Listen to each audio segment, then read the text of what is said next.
제가 이제 드릴 말씀은 생물문화 다양성과 전통 생태 지식이라고 하는 주제인데요. 아마 생물문화 다양성은 좀 생소하실 거예요.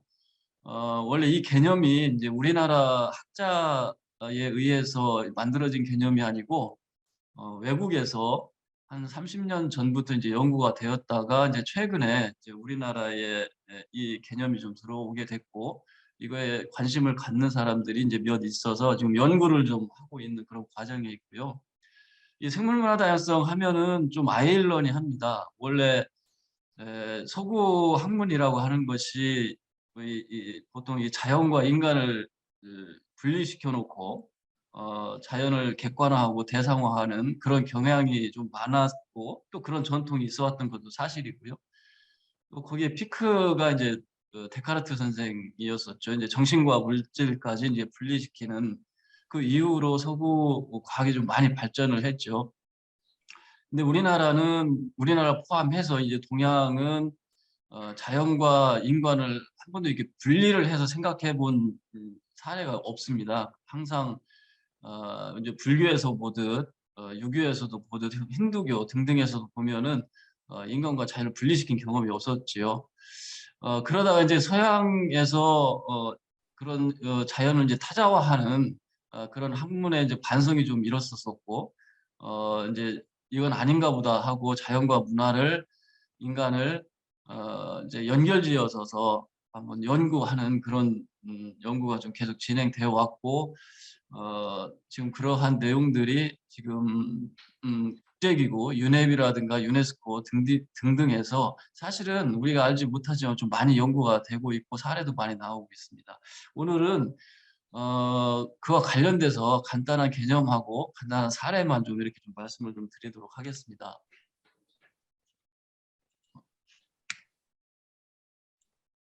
아. 뭐 다양성이라는 건 다 아실 텐데요. 우리가 사는 사람들과 관련된 이제 문화 다양성뿐만이 아니고 생태계도 생태계 다양성이 중요하죠. 또 정치적으로도 종교적으로도 어떤 우리가 살고 있는 집안의 여건에서 다양성을 무시한다면은 결국 이제 문제가 생기고 또 지속 가능성에도 문제가 생기는 것이죠. 그래서 다양성을 매우 중요하게 좀 생각을 하고 있습니다. 먼저 생물 다양성은 다 아실 텐데요.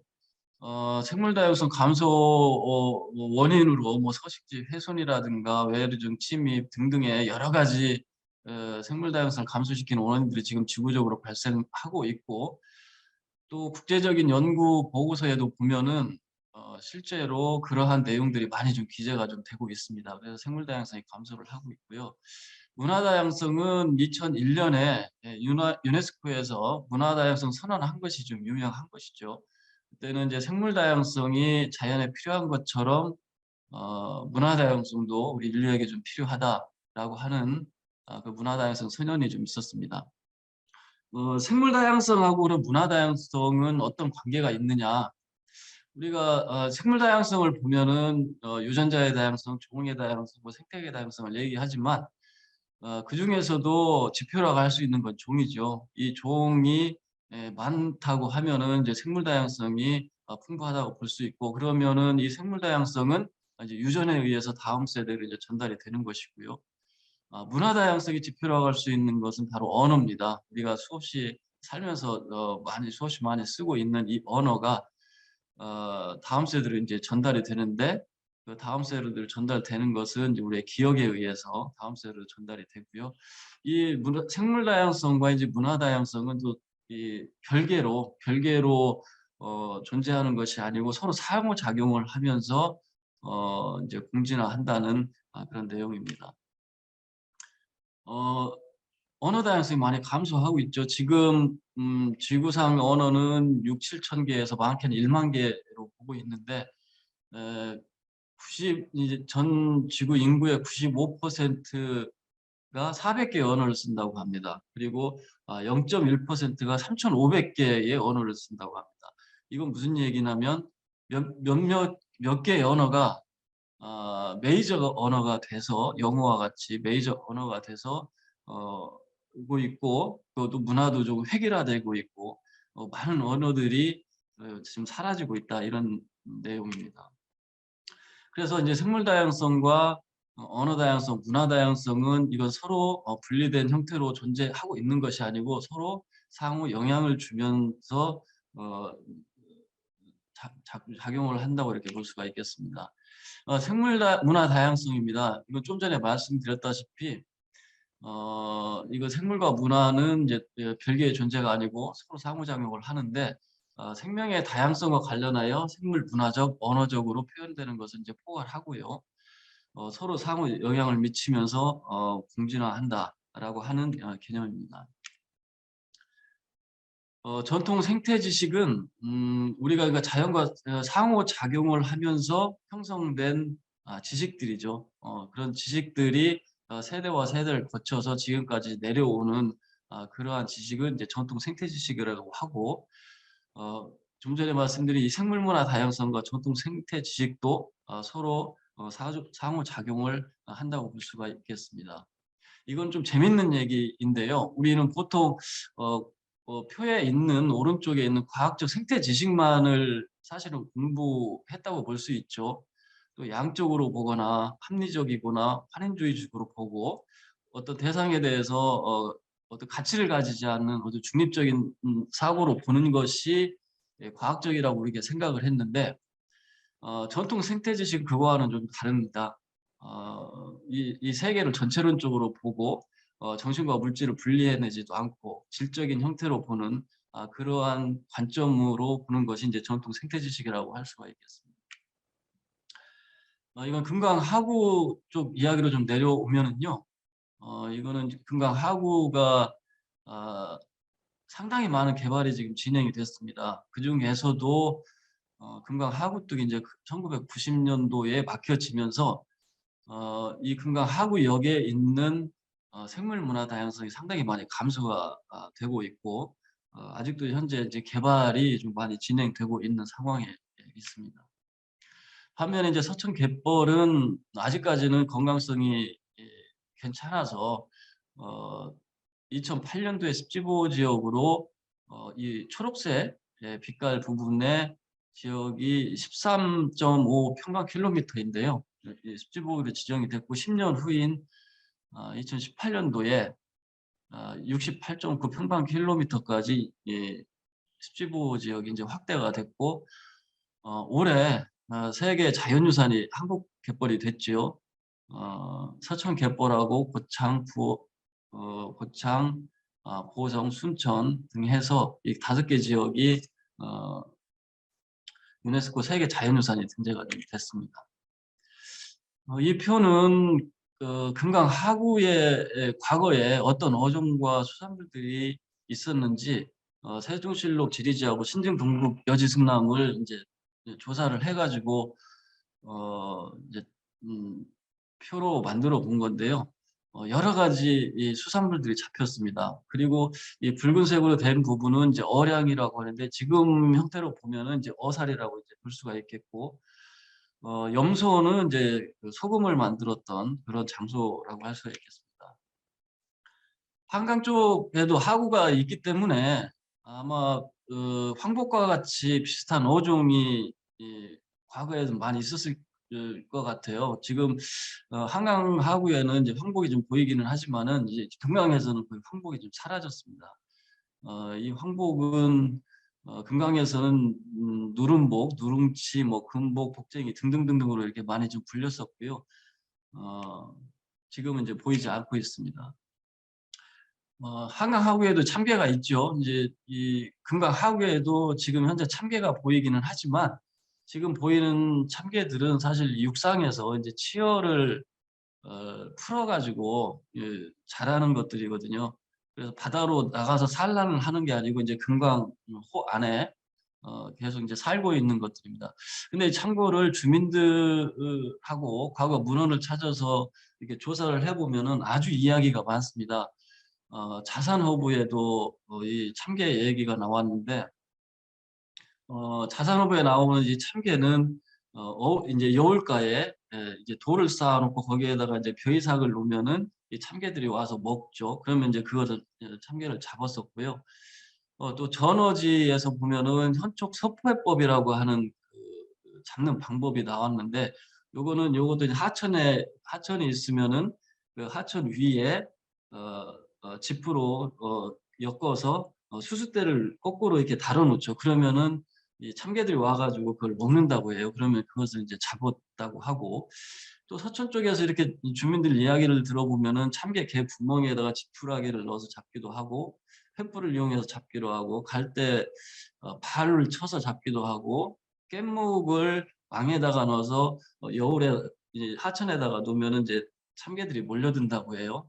그래서 이제 참개를 잡았다고 하는 그 여러 가지 이야기들이 좀 많고, 또 특이한 것은 주민들의 이제 기억 속에 이런 게 좀 강하게 있었던 거예요. 이 참개들이 나올 때는 나락이 연글 때 논에서 나와 바다로 내려간다고 하는, 이 많은 분들이 이 얘기를 좀 많이 하세요. 그러니까 이분들은 이제 추수할 때 보면 참개들이 이제 논에서 이제 바다로 나가는 그 기억이 생생하게 이제 남아 있는 것이죠.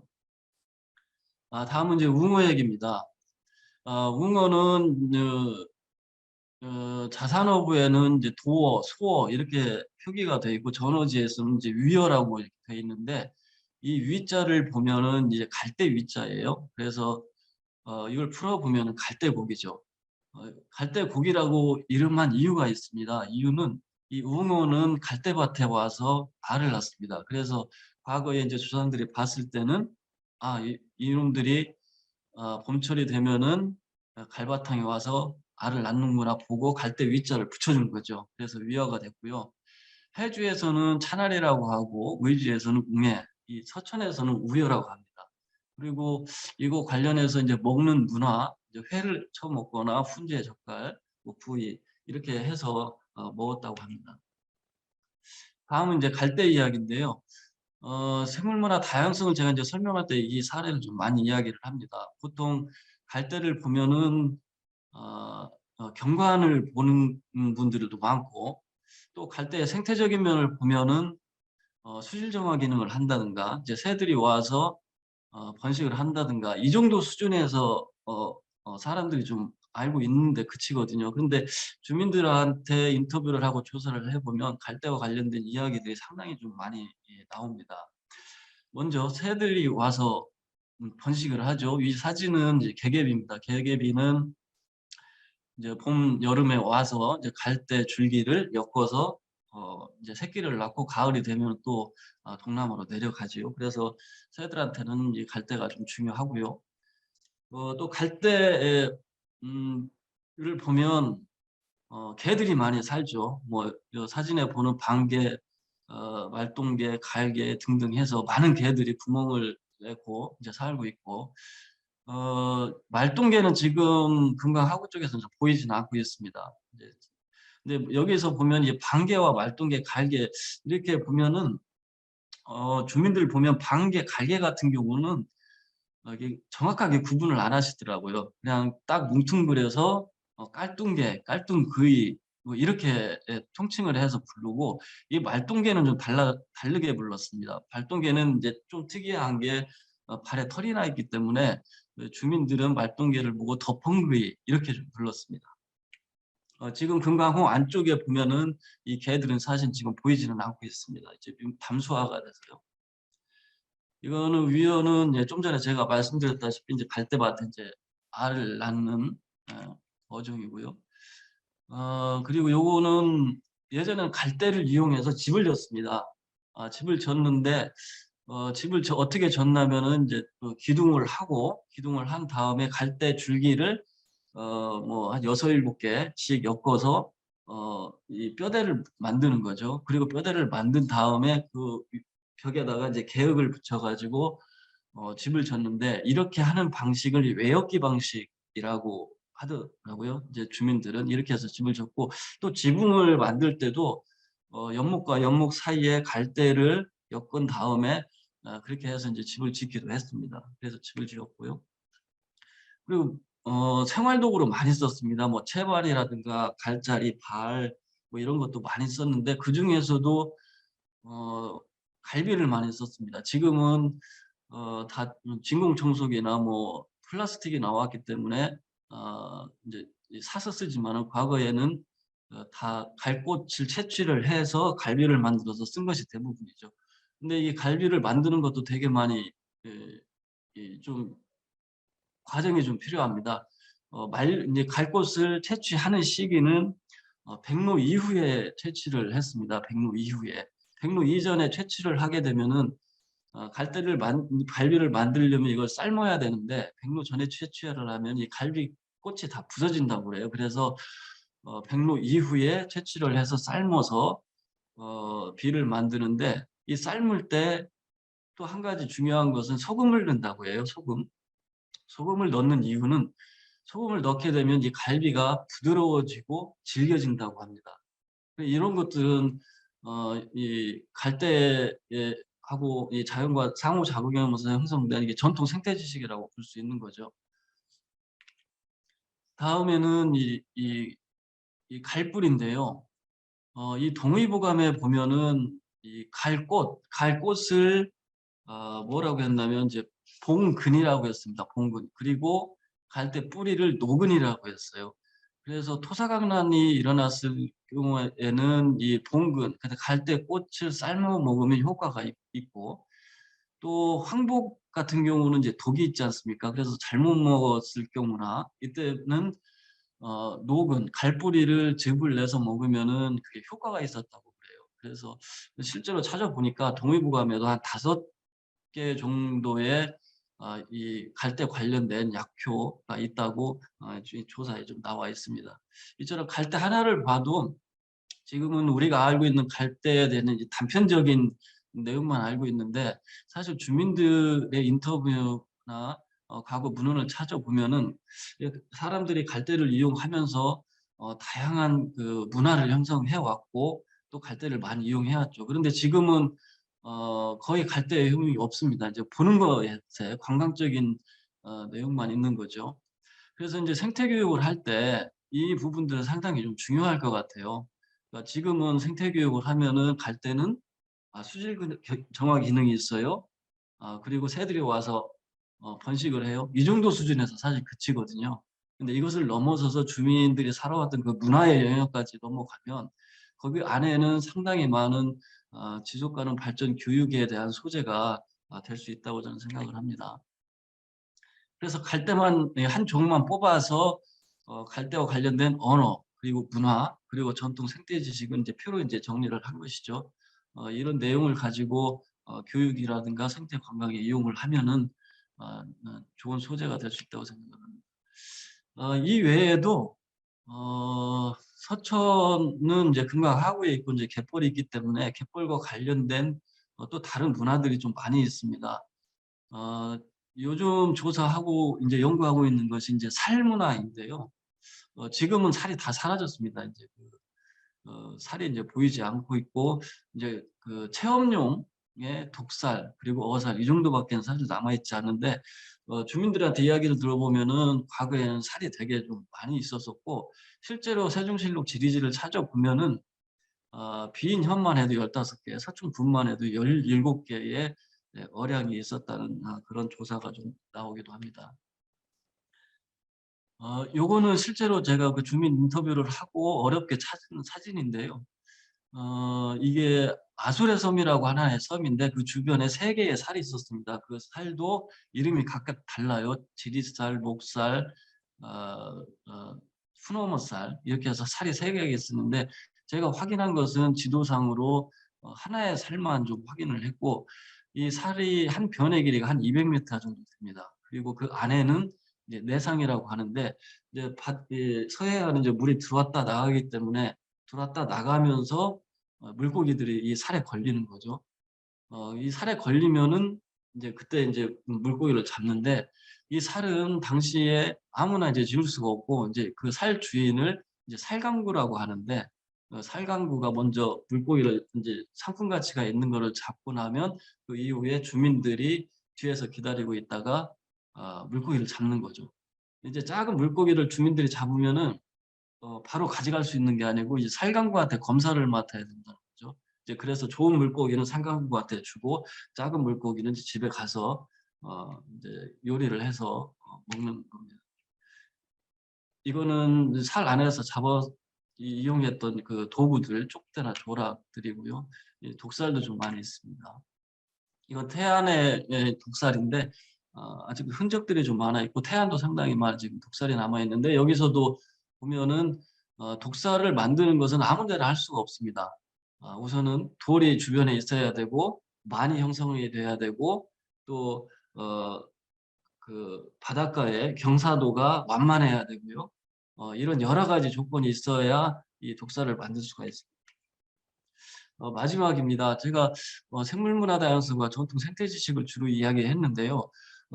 대부분의 92년에 리우 선언은 다 기억을 하시고 있을 겁니다.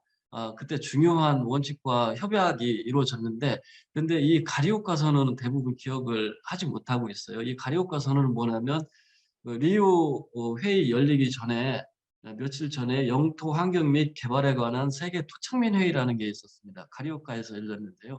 이 내용에 보면은 선언이 아주 감명 깊은 내용이 많습니다. 그 중에서도 첫 문장만 보면 우리 토착민은 조상의 발자취를 따라 미래로 걸어갑니다라고 돼 있는데 저는 이 지속 가능한 발전에 대한 개념이 사실 많이 있죠. 많이 있는데 저는 이 가리오카 선언에서 얘기한 우리 토착민은 조상의 발자취를 따라 미래를 걸어갑니다. 이게 바로 지속 가능한 발전의 중요한 내용이 녹아 있지 않나 생각을 합니다. 과거에 있는 것에 낡은 것이 아니고 과거의 전통 속에서 중요한 것들 말씀드린 전통 생태 지식들을 우리가 발견해내고 그 토대 위에 우리의 미래 세대를 위한 발전 그리고 계획들을 찾아 나가는 것이 상당히 좀 중요하다고 좀 생각을 합니다. 예, 시간이 돼서 이것으로 마치겠습니다. 감사합니다.